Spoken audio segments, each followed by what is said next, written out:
Last case we're going to hear is Walker versus Mod-U-Kraf Homes and Grimes.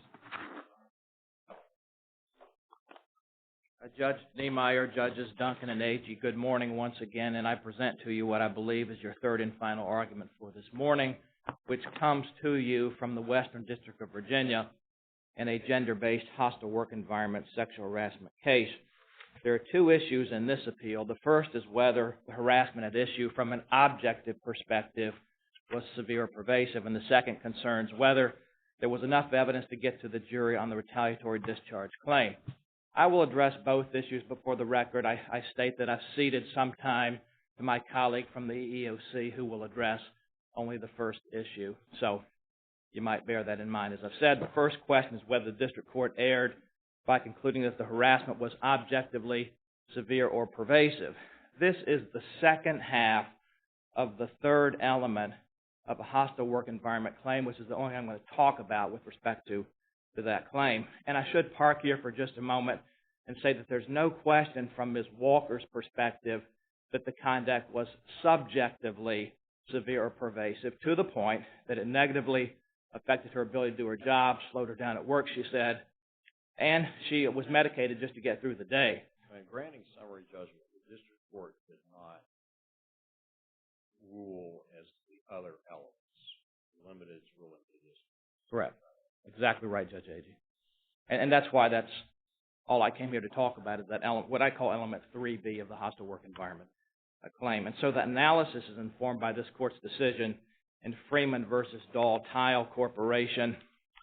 And the court there said the objective inquiry is not a mathematically precise test. There's no equation that the court applies, but the court looks at a number of factors, including the frequency of the conduct, its severity, whether it's physically threatening or humiliating, whether it interferes with an employee's work performance. And here for just a moment, particularly Judge Niemeyer, you dissented in that case, and you said there that this is a case, this is not a case where an employer knew that its employee was experiencing harassment but did nothing in response. And in contrast, in this case, I submit to you that this is a case where the employer knew exactly what was happening and did nothing about it. And looking at this record, globally, there are two things that strike me, and that is the pervasiveness of the conduct at issue. It happened very nearly every day, and the hopelessness that Ms. Walker faced. She complained over and over to her supervisor, her lead person, to her HR person, all of whom said, there's nothing we can do about it. You just have to deal with it. Could I ask you Yes. Actually, what is a lead person? Is that a supervisor? And I will ask the employer also. Yes. I didn't quite understand the designation. A lead person would be, I don't know that there's, Judge Duncan, there's any difference between a supervisor and a lead person. The lead person is the person who the supervisor designates to oversee the particular project on the particular shift. And I guess you understand how this workplace works, maybe not, but this company builds modular homes, and these units move down a slow-moving conveyor belt, and the workers get on the conveyor belt and do certain tasks. Ms. Walker was a trim painter there. She worked in what they called a box trim painting, finishing out the trim in these individual units. That's the production facility that she worked in, largely a male-dominated environment. And the statements that were made objectified women, I'm about to lose my voice, objectified women. And I want to get some water? Yeah, probably should.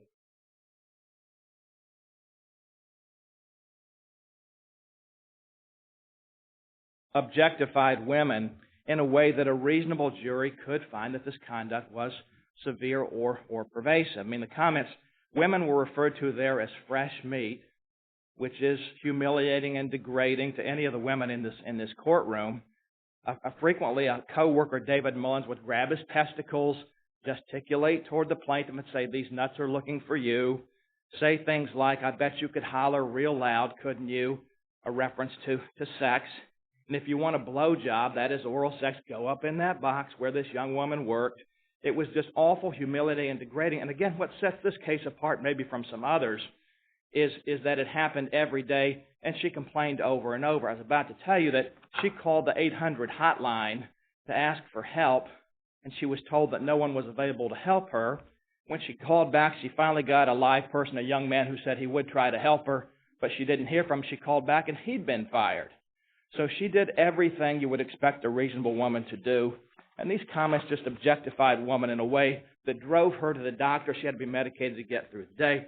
So my only point is the jury should have been able to take a look at this to see whether a reasonable, objective woman should have had to put up with this kind of thing. So my opponent says, I want to park here for just a moment. He says the language is not actionable because you can hear it on the radio or on television or in hip-hop lyrics. And my response is a simple one. That's not the test that defines whether comments are actionable under our law. I mean, in addition, I say, Ms. Walker can turn the radio on or off. She can't turn her workplace on or off. She's got to show up every day, represent, try to make a living, and that's what she did. So my opponent also concedes on brief that some of the comments may have been pervasive, and that's absolutely true. It happened every single day. Yes.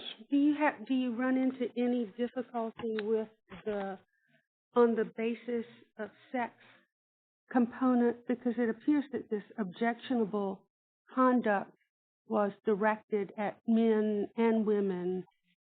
The discrimination was fairly non-discriminatory.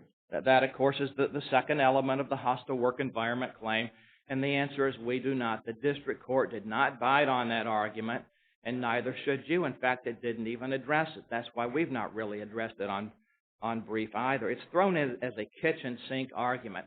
And while it is true that some of the statements were made in the presence of men, Judge Duncan, as Ms. Walker was always in the presence of men, that doesn't turn it into an equal opportunity employer situation in any way, shape, or form. I really don't have a lot more to say about that because the district court had nothing to say about it. And I'm nearing the end of my time. If I may turn to retaliatory discharge, I'll answer any more questions. I'll be happy to about the first component.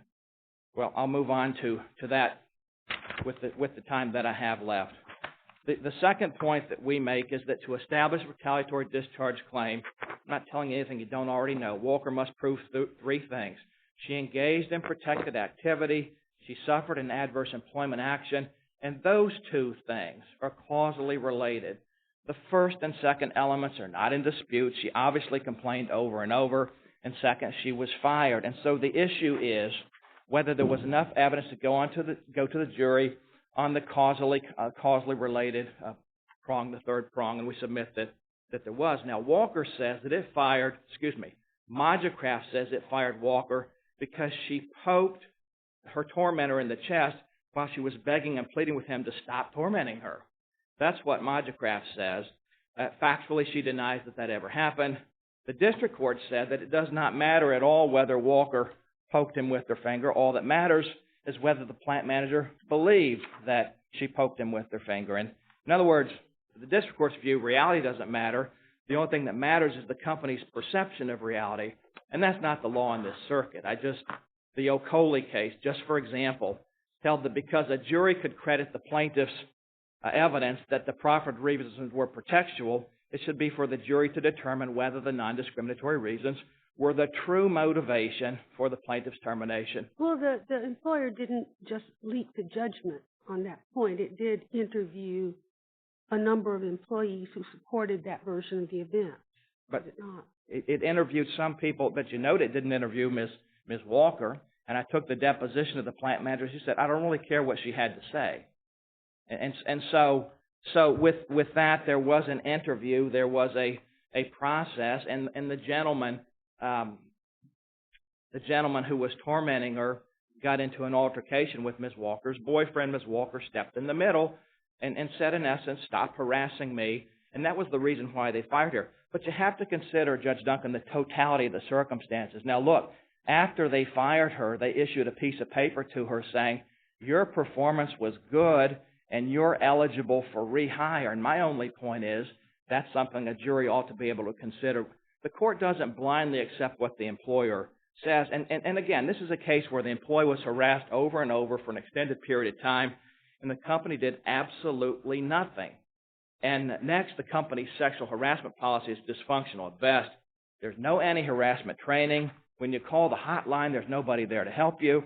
Walker's complaints. Didn't Kreger speak to Mullins at one point? Yes. Kreger spoke to Mullins at one point, and I don't know what he said, but he spoke to Mullins at one point, and then for a week or so, he stopped harassing her, and then it started up again. That's a terribly familiar fact pattern before this court in these hostile work environment cases. And the point to be made is whatever he did wasn't enough, and I say that as a matter of law, but as a matter of fact, a jury should have been able to pass upon whether the company took adequate remedial measures. And so when the plant manager learned of the harassment, he immediately fired Ms. Walker and kept the harassers, and at least as of the time we took their depositions, they were still working there. This company has an undisputed history, this is in the record, of firing people who complain about unlawful employment practices and terminating employees for false reasons, and this very plant manager, was sexually harassing 2 other women and was later fired by the company because he was a dishonest person. So all that, goes into the calculus, goes into the mix, and for those reasons we think this case should have gone to the jury. Once again, I'll answer any questions you may have. If not, I'll save 3 minutes of my time. Thank you. Let me just ask you. Yes, sir. I was just looking here. I thought I remembered this. In the opinion, the court said, additionally, it is undisputed that these comments were not directed at Walker exclusively and that they were instead made to male and female employees alike. And then it cites the case and said, we have previously recognized that there is a difference between generalized statements that pollute the work environment and personal gender-based remarks that single out individuals to ridicule. Common experience teaches the latter have the greater impact on the listeners and are a more severe form of harassment. I guess what the court is saying about the pervasiveness is that if you take the comments that really were repetitious, and they were done to both Cassidy and the defendant, the plaintiff, and treat those as not discriminatory in nature, because they were just said to everybody, male, who wasn't even around sometimes, then you have a different assessment. And the court did take into account to some extent that some of these remarks were sex neutral, so to speak. Boorish, but sex neutral. That is what the court said, and I would say only what I said to Judge Duncan. What the evidence was, if I turn to your clerk and say, if you want to have oral sex, go to her office because that's where you can find it, and you gentlemen overhear it, to me that does not turn that person into an equal opportunity harasser. There's not one comment that was directed toward a male. Every single comment was directed to Ms. Walker, though she was often in the presence of men who worked there. And so that is not the line of equal opportunity harasser cases that we typically see before this court.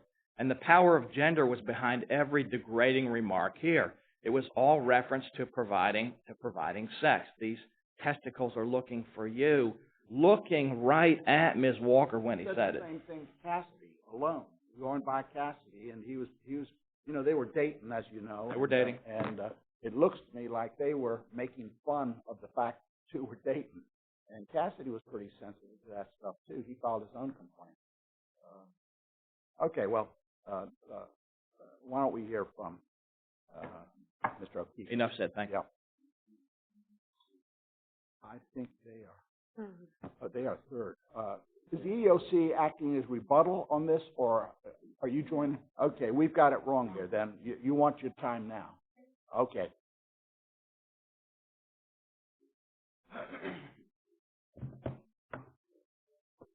May it please the Court, my name is Elizabeth Theron and I represent the EEOC.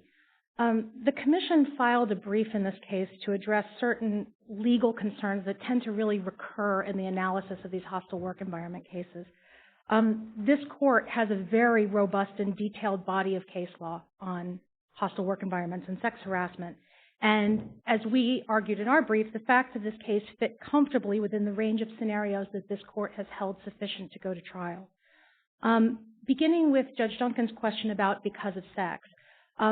the court purported not to rule on because of sex, but it did, as Judge Niemeyer said, go on to sort of make this observation that these comments were made to men and women.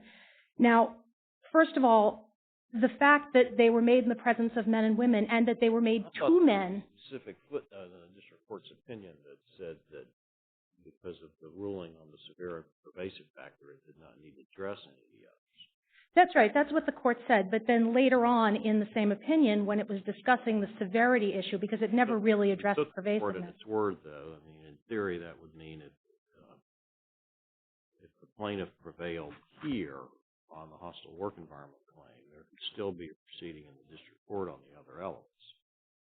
Correct. That would be one option you could vacate and remand in different ways, but that would be one of them, yes. I take it you're saying that although the district court specifically said that it was not ruling on it, it did comment on the extent to which a lot of the inappropriate commentary was, in its view, directed toward men and women. Right. Yes, Your Honor. And just to be clear, and I want to address also, this is a point Judge Niemeyer just made, nothing, even assuming that these nuts remarks, because that's all we're talking about, there's actually other tremendous evidence of sexual harassment directed exclusively at Walker and female colleagues that was repetitive on a daily basis. So these nuts remarks are far from the only universe that we're talking about. But even assuming that we are, the fact that they were made to Cassidy, the fact that they made them to anybody who would listen, you don't remove them from the constellation of the environment. That's what Uncall teaches. You look at the totality of the circumstances as to a reasonable person in the plaintiff's position and ask whether she would perceive the environment, as this court said in Hoyle, the environment as discriminatory on the basis of sex, not picking out particular statements and saying this one is or this one isn't. So it all feeds into the whole picture. And I'll also point to this court's decision in... This is a very difficult area, dividing the line between gross, boorish comments and sexually based comments, simply because the comment, the language of the street is often couched in sexual context. For instance, the F word, I think, is originally a sexual connotation word. I mean, it's similar types of words, and yet that's used by men and women alike in about 25 different ways, and maybe more. But I don't want to catalog the words, but it's hard to say if the environment, everybody's using the F word, you say, oh, it's a sexually hostile work environment. It's hard to say that. I think you have to, there's some subtle distinctions that have to be made. I think that's, if I may, that's absolutely right, Your Honor. And this is why the Supreme Court in Harris and Oncali and this court over and over again has said that these are tremendously context-specific cases. And you look at the totality of the circumstances. I don't believe the F word is in this record, so... No, I'm using that as a hypothetical. Right, exactly. But if I can just briefly go through, these are the remarks that were made to Ms. Walker specifically. She's called fresh meat every time she walks past Mullins and his friends, and keep in mind, she has to go past them to go to the bathroom. They snicker, they stick their tongues out, they say, hey, come here. After she begins dating Mr. Cassidy, Mullins says, there she goes, there it is, to her 2 to 3 times a week, and sometimes grabs his crotch and starts hollering, oh, oh, oh, at her. Ricky Adkins, who is a manager, told her that if she would give Cassidy a rest, his blood pressure wouldn't be so high. Cassidy testified that Mullins said when she was hanging trim near him, oh, I bet you could holler real loud, couldn't you? And then, of course, we've discussed the blowjob incident and the wiener in the mouth incident. And again, this court in Ochiltree had occasion to address the lyrics of a certain song, which I won't repeat because they don't do anybody any favors.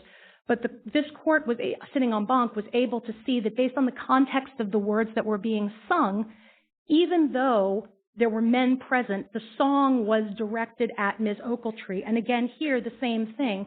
You know, it's been argued that because Mullins and his friend turned around and said, wiener in your mouth to the two of them, that it was directed at the two of them. But we would respectfully say that based on context, only one of those two people would have had a wiener in her mouth. Thank you. Thank you. All right, now we'll hear from Mr. O'Keefe.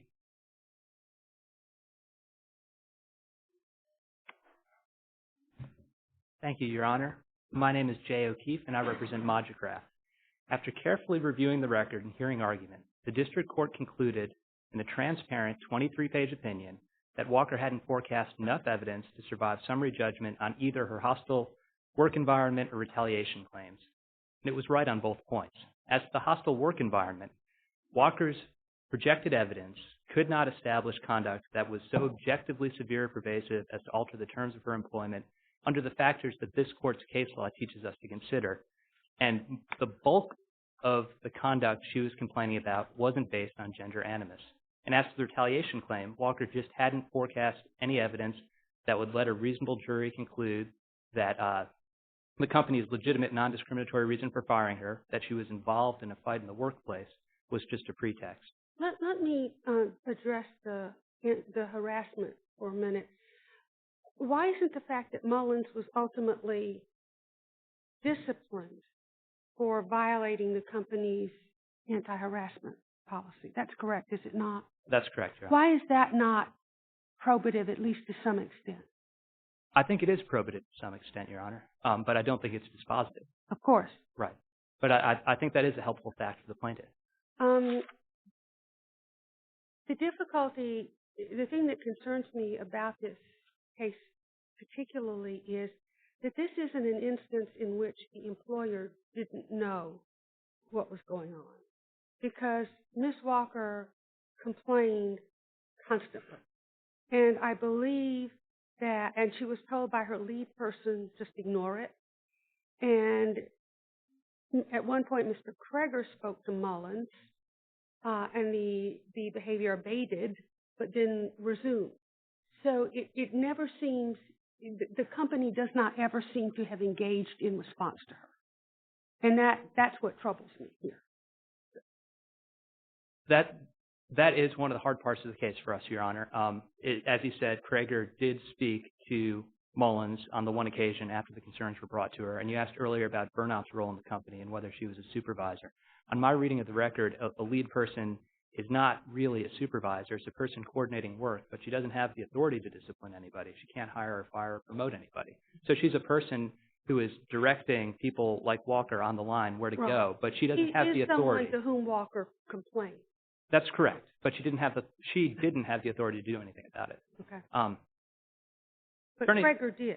Kreger did, and he did speak to Mullins once, but that's the extent of what he did. And that wasn't. I'm not sure that gets to the heart of some of the district court's rulings on these issues, which are still enough to kill Walker's case. Except that we have to view the evidence in the light most favorable to Walker. That's right, and we have to look at the totality of the evidence, but the things that are fatal to her case here are the legitimate non-discriminatory reason and her inability to prove pretext on retaliation. On retaliation, yes, right. But I'm talking about her. Separate out. Okay, yeah. Okay. That's so then, different footing. Right, and if we go to the hostile work environment, she has problems showing objective severity and pervasiveness, and that is a totality of the circumstance, so you get that there, but she has a separate problem with showing that the conduct was motivated by gender animus, because most of what she's talking about are the these nuts comments that happen on a daily basis, but they indisputably happen to men and women alike. And just to correct that misunderstanding, I believe it's pages 655 and 602 in the joint appendix that show that Mullins and Young were making these comments to men and women alike. And also, Mullins, while you're down there, joke, he made men and women alike. Yeah, I saw that. But it's also undisputed that there were comments directed specifically at her that she apparently found sufficiently objectionable to report regularly. That's correct. And which the company had some ability to address and failed to do so. That's correct, Your Honor. And so that gets us to the severity and the pervasiveness of those comments, that subset of comments that's arguably motivated by gender animus and that she suffered and found subjectively. Why isn't there's a lot of separate parts, different comments along the line? Why isn't this just so close to the line that it's really not an appropriate topic for summary judgment as opposed to going through the hearing? It seems like to me that when you put all this together, it's difficult to say that no rational fact finder could find in favor of the plaintiff. And that's why I think it's very important to pay careful attention to what's in the record, because we do have conduct addressed at men and women. You have to look at what she can establish was and wasn't motivated by gender animus, and then of the subset that a reasonable juror could find motivated by gender animus, you have to look at what that really was. How bad is it? Yeah, there she goes, there it is. That's relatively innocuous, especially in the universe of this court's case law. Except that her allegation is that it happened all the time, and we do have to read the facts, some of which are ambiguous, in the light most favorable to her. That's correct, Your Honor, but if you look at the factors that this court typically looks at in judging the objective severity of conduct, and my colleague Mr. Grimes did recite them, but they establish that the court and the court's explained that a plaintiff has to clear a high bar to establish objectively severe pervasive conduct, and to be actionable, the conduct has to be so extreme that it alters the terms and conditions of employment. And that's a really important and critically limiting principle in this area of the law, because it prevents courts from being drawn further and further into the workplace and being turned into these kind of Article III HR departments where they draw extraordinarily fine lines about what is and isn't appropriate between coworkers in a given setting or a different type of setting. And Walker's evidence can't meet that high bar, right? One of the first elements that we see most commonly in the cases finding hostile workplace sexual harassment is a power disparity. There's no power disparity here. We see conduct that's physically threatening. There's no physically threatening conduct here. No one touched Walker. No one propositioned her. But that's what the district court relied on, which may or may not be necessary in the context of a harassment crime. They're not necessary, Your Honor, but they're critical factors in looking at the totality of the circumstances. And the absolute absence of any of these factors here. She's not the only woman in the workplace, right? The record is full of references to other women, including Catherine McDaniel, who was involved in the decision to terminate her. She's not on the receiving end of personal or gender epithets. It's all of the stuff that we're supposed to look at, and none of it's here. And I understand Judge Agee's question about why doesn't this make it a close case. And she says she was on the receiving end. That's the... She says that, but she doesn't allege gender epithets. She doesn't allege the things that we see in these cases, you know, the really unfortunate Anglo-Saxon monosyllables. She says things, you know, there she goes, there it is, fresh meat. Those aren't on par with the stuff that we see in the case. And so we try to put this in the universe of the court's case law, right? You have on the one extreme cases like Fairbrook or Okoli, where there's obvious sexual harassment, and there are these factors that we're talking about. You get to closer cases, the cases I think Judge Agee maybe had in mind, like Jennings or Ochiltree, where it can go either way.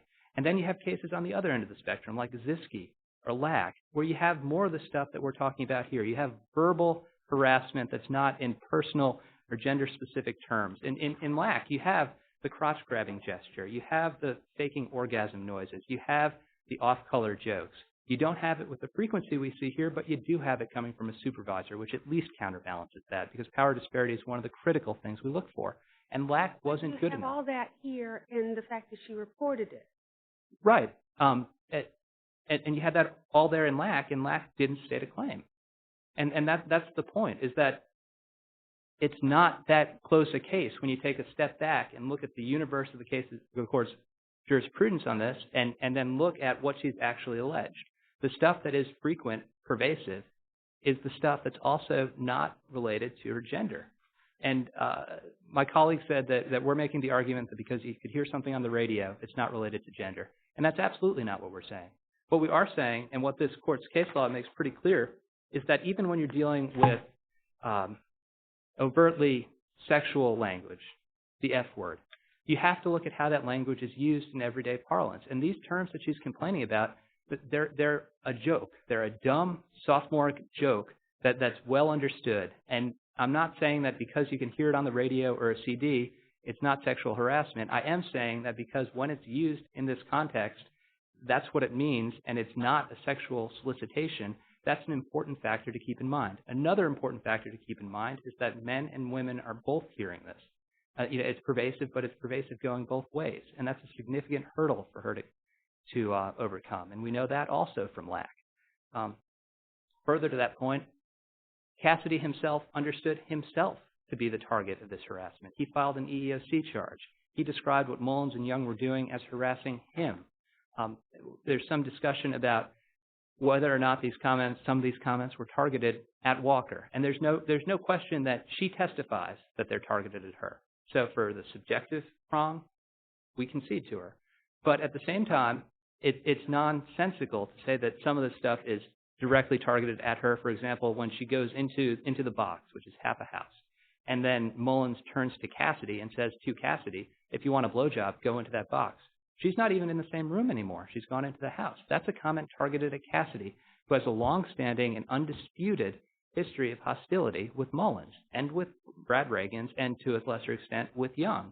And that's something else that the court has to take into account, is that you have this collection of immature people acting inappropriately in the workplace, and Walker finds herself pulled into it. But that doesn't mean that what she's pulled into is harassment directed at her because of her gender. She's just pulled into an obnoxious, inappropriate situation.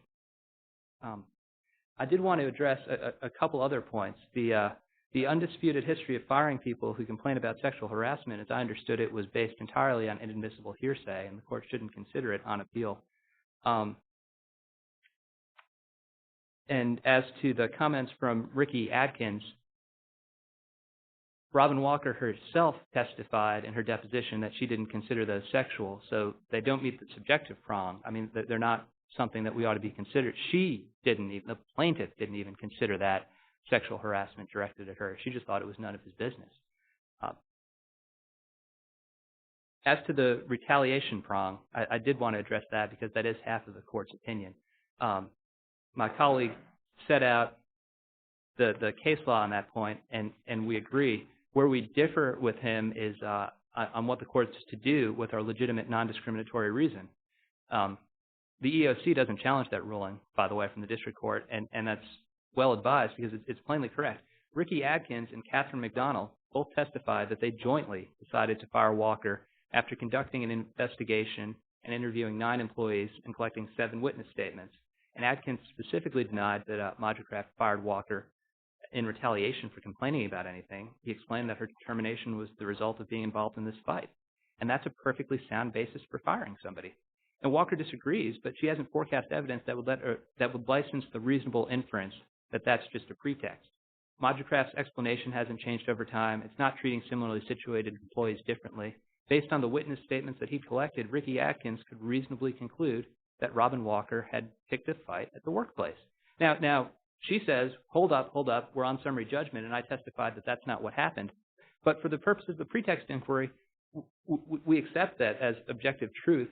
That's fine, that's what actually happened, but we're looking at the result of the investigation and what Adkins has in front of him to make his decision. And what he has in front of him to make his decision is 7 witness statements from 9 witnesses who disagree with Walker. Well, I guess not 7, because 2 of those are Walker and Cassidy. But he has a collection of witness statements that justify what he did. And the court's explained that when it's looking at these decisions, there's a limited extent of judicial review. It's not acting as a super personnel department, and it's not trying to decide whether the supervisor's reason was prudent or fair or right, as long as it really was the reason. And in this case, there's no reason to think that it really wasn't the reason that after conducting his investigation, Adkins decided to fire Walker on the basis of the information he collected.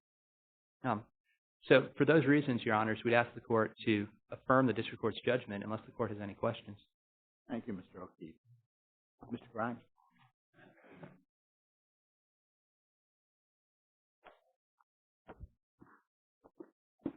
Just a couple of additional comments with respect to same-sex issue. This is exactly the opposite of what my opponent said before the district court. In the joint appendix at page 963, beginning at line 7, this is my opponent speaking. I concede to the court, to the district court, that you can have equal opportunity harassment and still find it to be gender-based, to find it to be a gender-based claim. That's correct. Today he says exactly the opposite.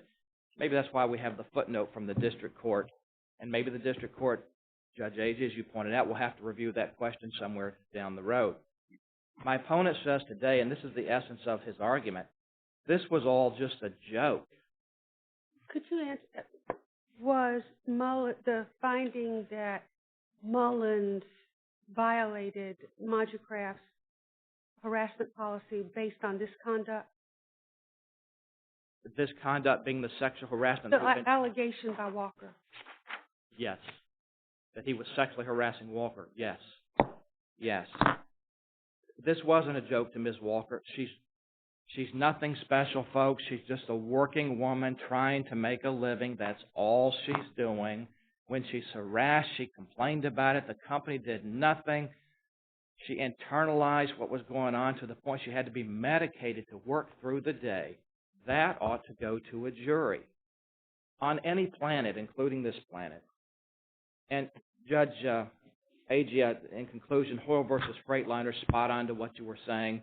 The question at summary judgment is not whether a jury is sure to find for the plaintiff. The question is whether a reasonable jury could find for the plaintiff. That's what this court held in Hoyle versus Freightliner. That's how this court ought to rule today. Thank you. All right, thank you. We'll come down, Greek counsel, turn the court for the day, please. This honorable court is adjourned until tomorrow morning at 9:30. God save the United States and this honorable court.